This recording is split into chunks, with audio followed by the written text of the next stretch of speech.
Nah, ini adalah seri pertama dari eh, Mandarin with Pra. Lucu banget namanya awkward. Tapi ini adalah buku yang bakalan aku baca setiap hari dan aku bakal bikin satu video setiap harinya untuk belajar bahasa Mandarin secara otodidak. Ini sebenarnya bukunya belum dibuka sama sekali, masih plastikan tuh, masih plastikan kan. Jadi karena sepi. Eh, aku juga sebetulnya belum selesai baca buku ini. Beberapa buku udah aku baca semuanya, sudah cukup ya menarik lah bukunya. Gak tahu sejak kapan aku mulai baca, tapi kayaknya mulai merasa bahwa kita tuh gak cukup pintar gitu. Kayak pasti akan ada yang lebih hebat dan pintar dari kita. Nah, pilihannya kita mau habisin waktu dengan bersantai-santai dan scroll-scroll TikTok setiap harinya, atau memanfaatkan waktu yang ada semampu kita dan sebisa kita ya. Jadi apa yang menurut kita itu bagus dan bisa kita lakuin, kenapa enggak gitu.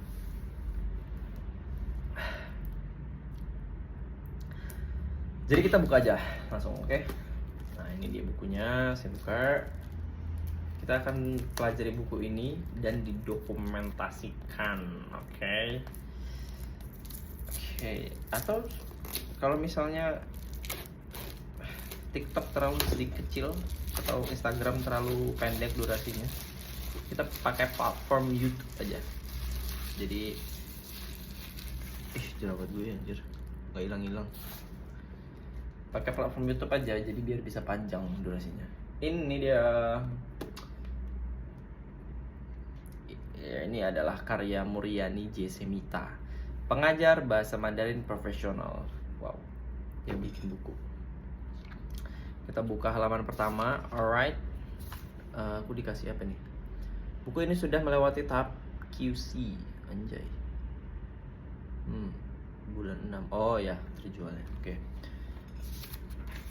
Kita lihat daftar isi, ada apa ini dimaksud dengan bahasa Mandarin, ini kayak awal-awalnya gitu-gitu kan ya.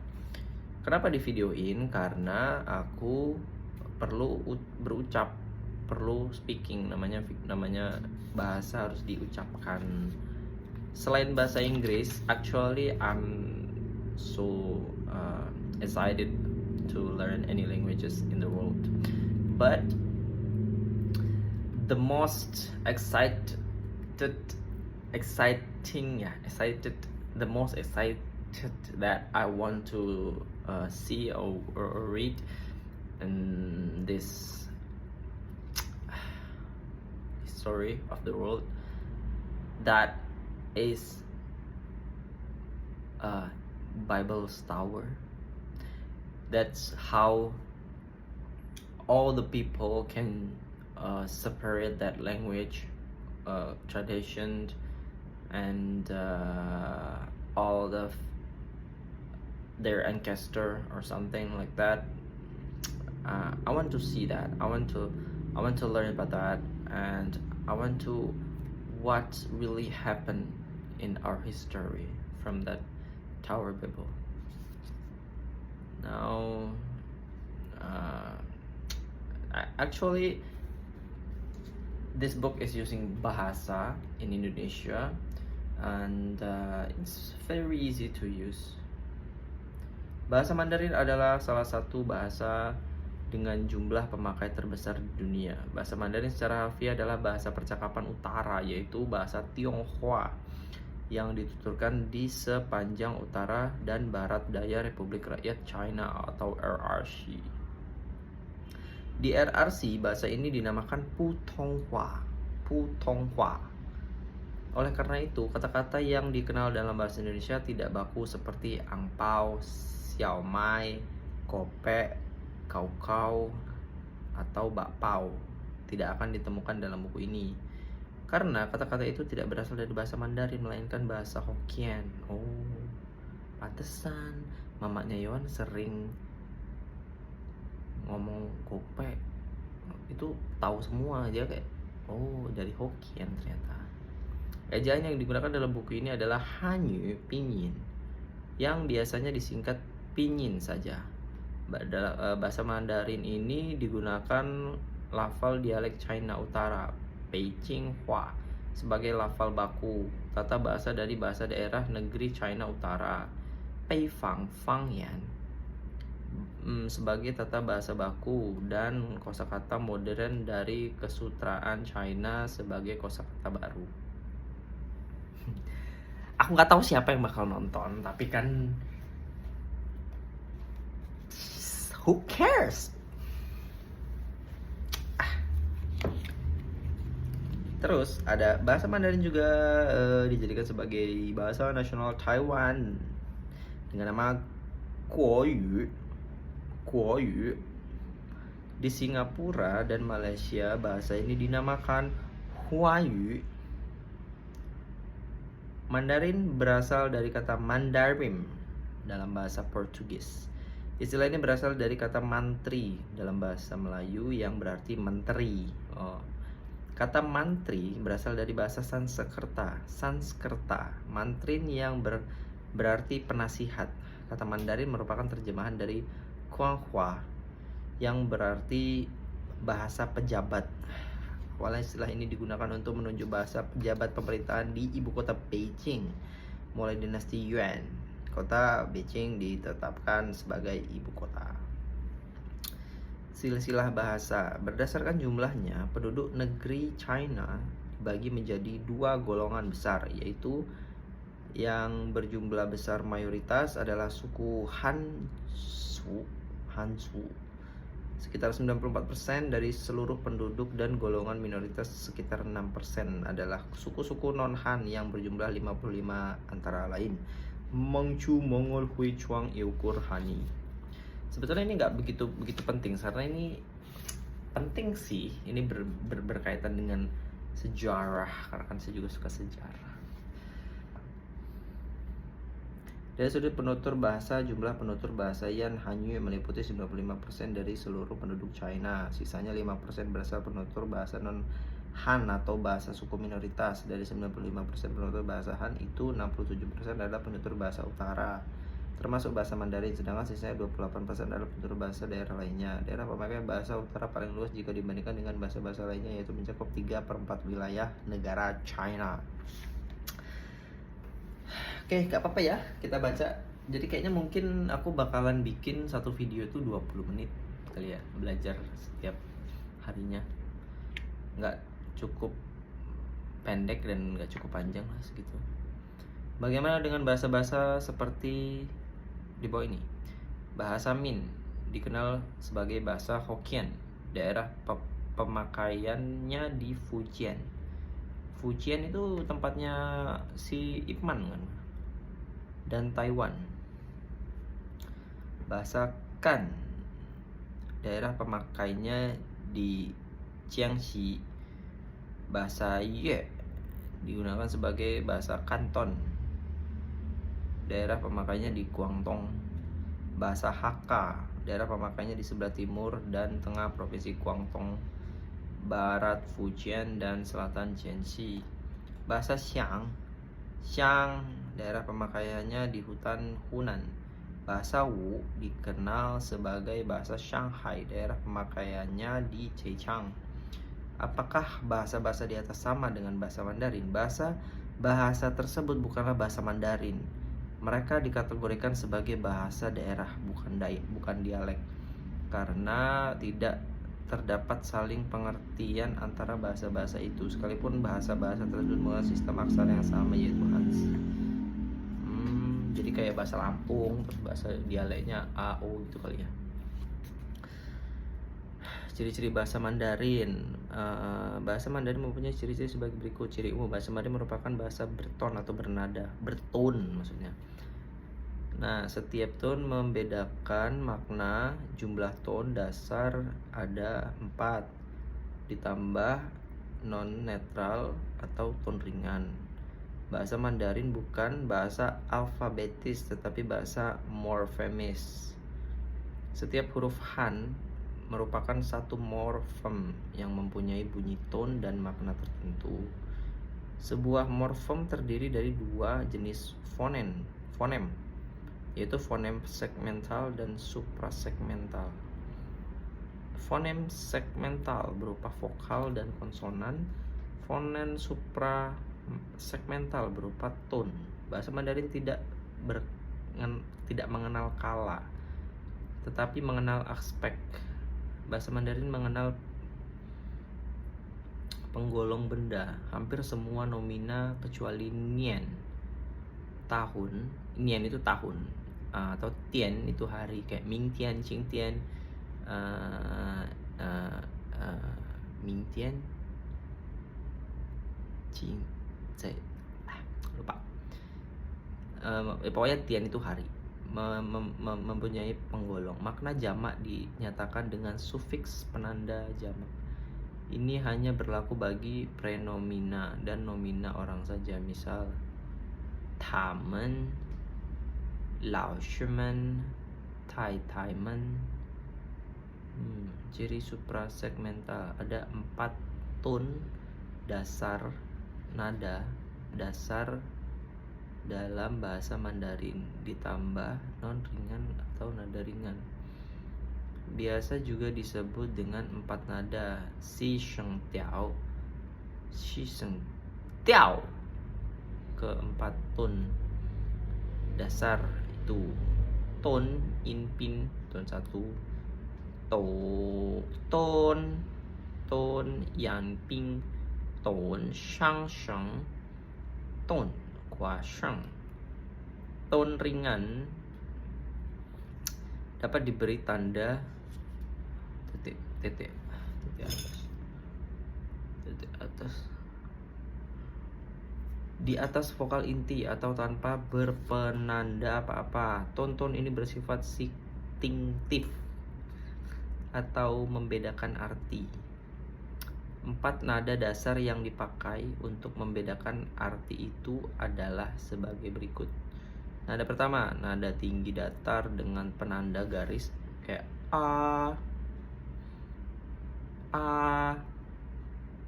Nada 2, nada tengah dengan penanda a.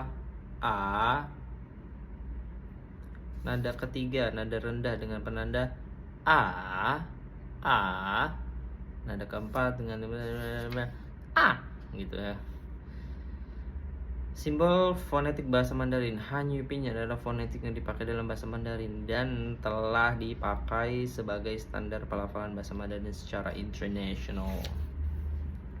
Nah, ini tuh sangat-sangat, masa kayak gini mau diapalin, bos? Maksudnya tulisan-tulisan yang kita nggak pernah lihat sebelumnya di alfabetik dalam pelajaran bahasa Indonesia atau sekolah di Indonesia, ini sangat asing bagi kita. B itu dibaca P, D itu dibaca T, G itu dibaca K, J itu dibaca C, ZH itu dibaca C, J itu dibaca C juga. Jadi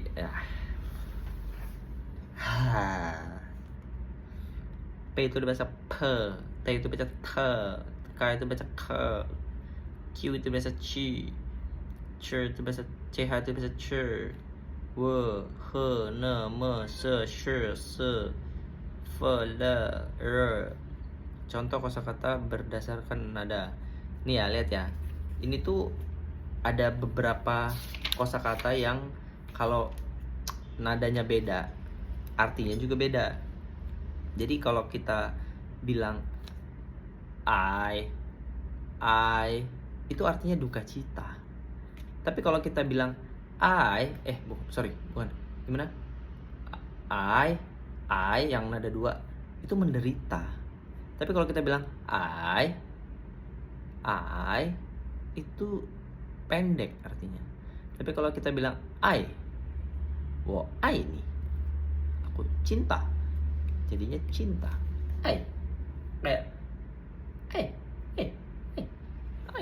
Gitu. Kalau ada lagi nih yang pa berpegang, pa, atau pa menggenggam, pa berhenti, pa mencabut. Cai, menerka. Cai, baru saja. Cai, warna. Cai, sayur. Ini semua kayaknya nggak mungkin saya hafalkan satu persatu ya.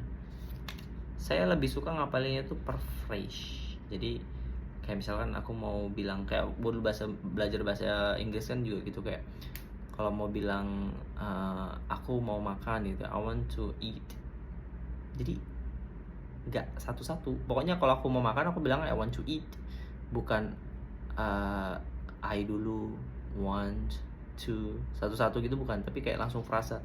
Oh, kalau mau makan I want to eat. Nah, nanti dari kita paham soal kata-kata frasa itu, perkatanya lambat laun tuh bakalan paham sendiri. Oh, berarti makan itu eat gitu. Jadi kayak I want to eat. Want to itu ingin, gitu-gitulah. Jadi kayaknya nggak perlu dihafalin semua lah ya. Ini kosakata yang sekiranya beda nada beda arti ini. Ada ya, menekan, ya, gigi, ya, bisu, ya, melindas. Cara mengucapkan dan melafalkan konsonan. Konsonan bahasa Mandarin biasa disebut sebagai unsur awal shengmu karena konsonan menempati posisi di awal kata atau suku kata. Akan tetapi ada juga konsonan yang menempati posisi akhir kata atau suku kata. Konsonan tersebut terbagi menjadi 22. Konsonal bilabial, labiodental, apicodental, apicoalveolar, apicopalatal, laminopalatal, dorsovelar. Berikut ini cara melafalkan konsonan-konsonan tersebut. Konsonan B, P, M, F, D, T, N, L, pa, pu, pi, pi, P. Konsonan letup bilabial, tidak bersuara. Beraspirasi. Pa, pi, po.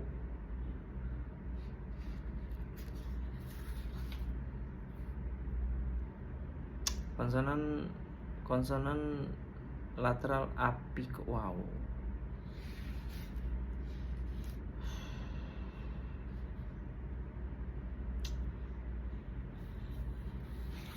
Susah sih ini ya. Agak susah sih ini kalau dihafalkan gitu.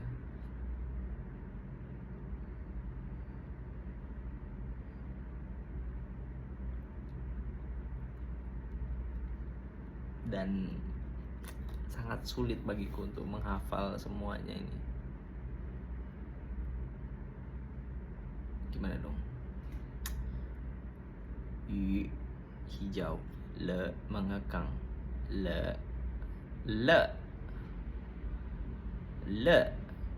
ku.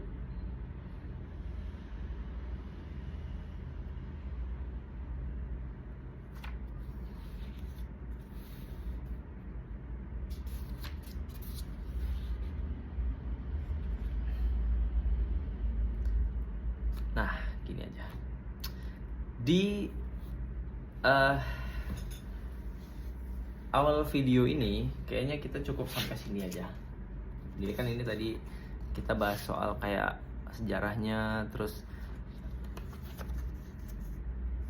kata-kata yang berbeda nada beda arti. Ini susah sih kalau aku misalkan mau dihafalin gitu. Dan kayaknya juga nggak mungkin kita bisa ngapalin. Jadi kayaknya per phrase saja. Hafal mati, tetap hafal mati karena kita kuncinya menghafal gitu ya. Tapi kayaknya nggak semua bakal kita bisa hafalin sih. Yang sering kita dengar yang pasti bakal bisa kita hafalin. Nah, karena video pertama kita mulai dengan 20 detik setiap harinya, cukup sampai 20 menit. Nah, lanjut besok lagi. Aku bakalan video ini cuman di buku ini. Oke, bye bye.